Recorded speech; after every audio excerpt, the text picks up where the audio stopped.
Atao Lalinzala Ozala Kimia. Le Zaïre dans sa diversité.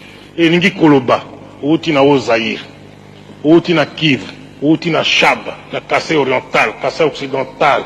Bandundu. Bazaïre. Équateur. Au Botamana Kinshasa. Ozali Nani. Ozali Zaïrois. Olongui na Kinshasa. Okei na Équateur. Ozali na Mboka na yo. Olongui na Ozaïre. Okei na Bazaïre. Ozali na Mboka na yo. Baoyo balingi lisusu kotia biso na makambo ya tribalisme bolobela bango bino jeunesse non pena okaki mokonzi na bino a répété makambo ngana lobaka non elingi koloba NON nyenye tolingi nini nyenye tolingi Zaïre liboke moko lisanga moko tatabo moko mamabo moko.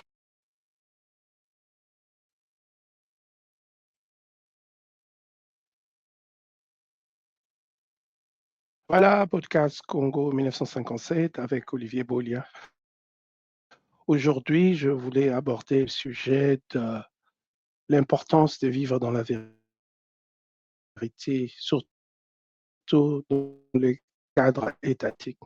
Dans un pays, on doit être de différence entre gérer sa famille, qui demande aussi un certain degré d'honnêteté, mais gérer un pays, c'est encore plus grave.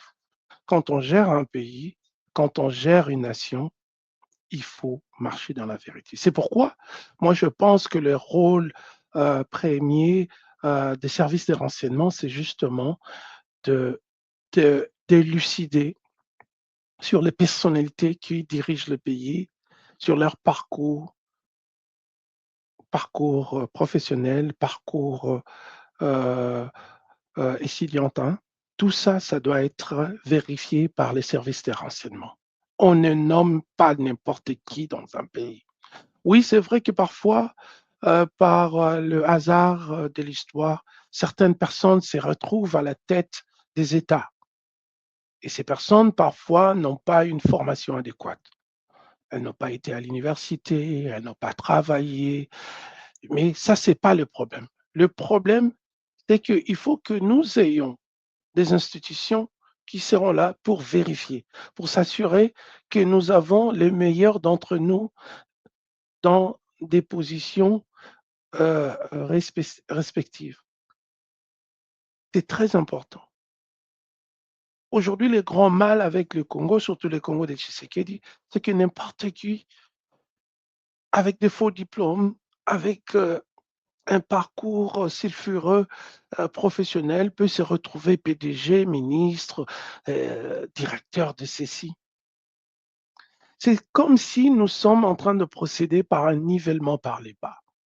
C'est-à-dire, nous prenons le plus médiocre parfois d'entre nous et nous les élevons au plus excellent d'entre nous. Ça, c'est une faute et une faute grave. Je pense que parmi les restructurations que nous devons apporter, c'est justement cela. Nous devons militer pour l'homme qu'il faut à la place qu'il faut. C'est très bien de mettre ses amis comme général, sans formation, ministre sans éducation, mettre sa femme et tout ça. Moi, beaucoup aimé Maman Boubiliada une fois qu'il a pris la parole. Il a dit « Mobutu ne voulait pas que j'intervienne dans les histoires politiques. » Parce que la politique est sacrée. La politique demande des expertises. Oui, c'est vrai que nous avons tous des dons naturels de la part de l'Éternel. On peut avoir de capacités communicationnelles, on peut avoir des capacités techniques, on peut tout avoir de Dieu. C'est pourquoi la formation intervient justement parce qu'elle doit nous encadrer et elle doit encadrer plutôt notre don.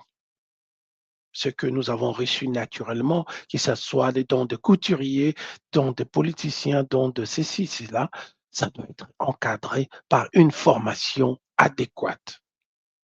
Et c'est grave qu'aujourd'hui, RDC, le président Félix préfère travailler avec des personnes sans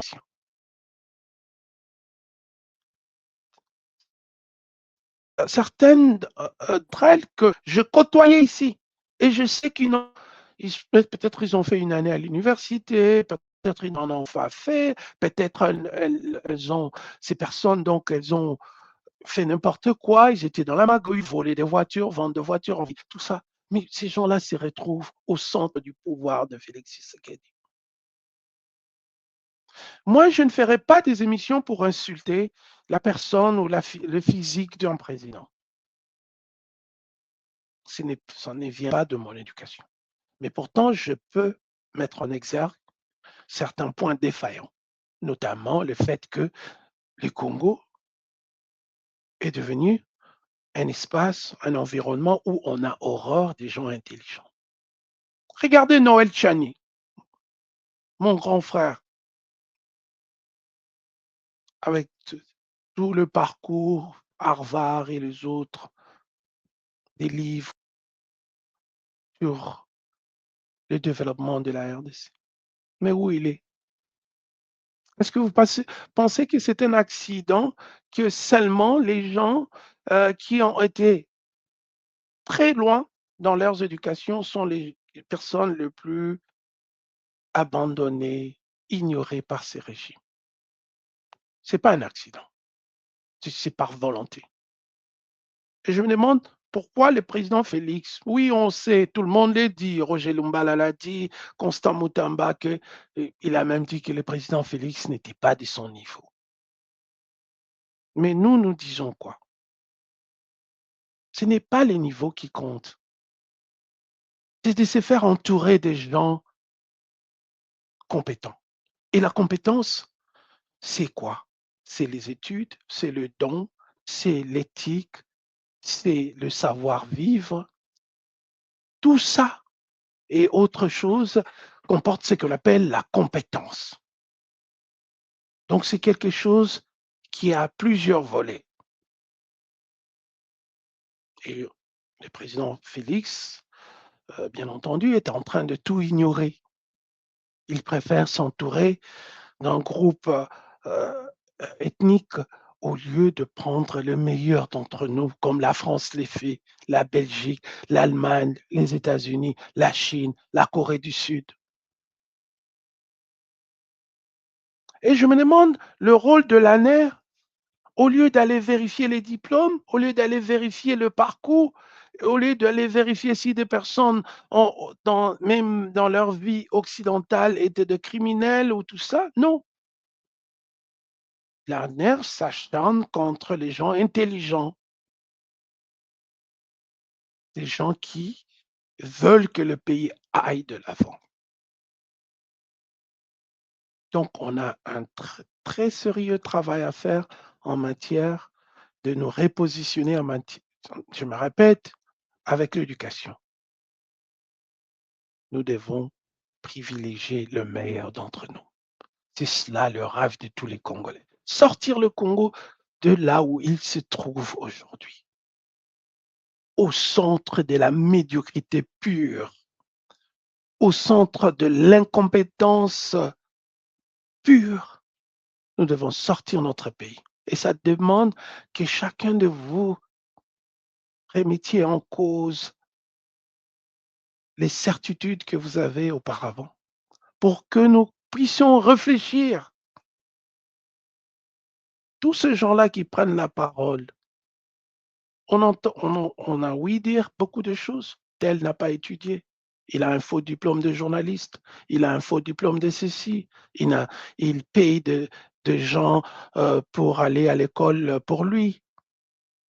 Il est allé faire son examen de bar à Mbandaka. L'autre est allé à Kananga. Tout ça pour éviter le scrutin de Kinshasa. Mais où est-ce qu'on va aller si tel est notre postulat? Que nous voulons tout le temps avoir des gens qui ne méritent pas leur place. Nous devons nous battre. Pourtant, pour que nous ayons le meilleur d'entre nous. Moi, je milite pour ça. Je sais qu'il y a de fondamentaux qui sont comme des prérequis, comme des préalables pour que nous allions de l'avant. Et notamment, bien entendu, c'est les études, la compétence pour essayer de donner une formule plus généralisée. Nous avons besoin de la compétence. On ne construit pas de building de 100 étages avec la magie, avec les kindoki, avec l'appartenance tribale ou je ne sais pas quoi. On ne construit pas de ponts, de TGV, de trains à haute vitesse sans compétence. Et dans un pays, la compétence doit être diversifiée dans tous les domaines. Les sociologues doivent faire le travail des sociologues. Les historiens doivent nous rapporter notre histoire de manière historiographique. Chacun de nous, les techniciens, jusque-là, nous n'avons pas encore notre Silicon Valley, où nous devons diriger tous nos chercheurs, parce que nous avons tous les minéraux qui sont nécessaires pour les développements technologiques. Donc, c'est très normal qu'à Kinshasa, je ne sais pas, à Goma, à Bukavu ou au Katanga, nous devons avoir notre Silicon Valley. Mais ce sont des choses que je pense qui nous passent dessus parce que personne n'y pense. Tout le monde pense avoir la plus belle copine, acheter l'alcool, le champagne, tout ça. Mais à la fin de la journée, le peuple congolais il vit comment? Avec quelle eau potable? Avec quelles infrastructures? Nous avons un travail à faire.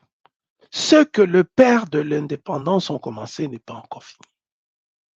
Et je dirais, j'emprunterai une pensée de Malcolm X qui a dit que chaque génération a son sacrifice à faire.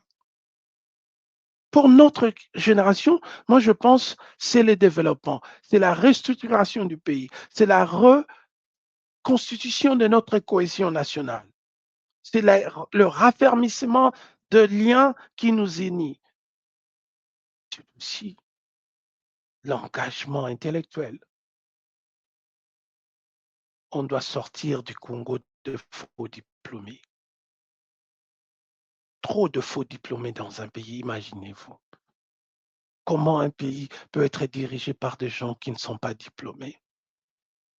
Allez en France, allez en Belgique, aux États-Unis, au Canada. Ce sont les gens qui ont des expertises spécifiques à leur domaine, qui dirigent leur domaine. En tout cas, les oiseaux volent et les poissons sont dans l'eau. C'est-à-dire, chaque animal est dans là où il doit être. Donc, c'est ça ce que moi je demande et je pense que nous pouvons l'atteindre avec le travail, avec la bonté, avec l'acharnement contre la pauvreté et surtout contre les désordres et nous allons changer notre pays. Voilà, merci beaucoup, Olivier Bolia. Ata olali nzala ozala kimia. Le Zaïre dans sa diversité. Et ningi koloba. Outi na o Zaïre. Outi na Kivu. Outi na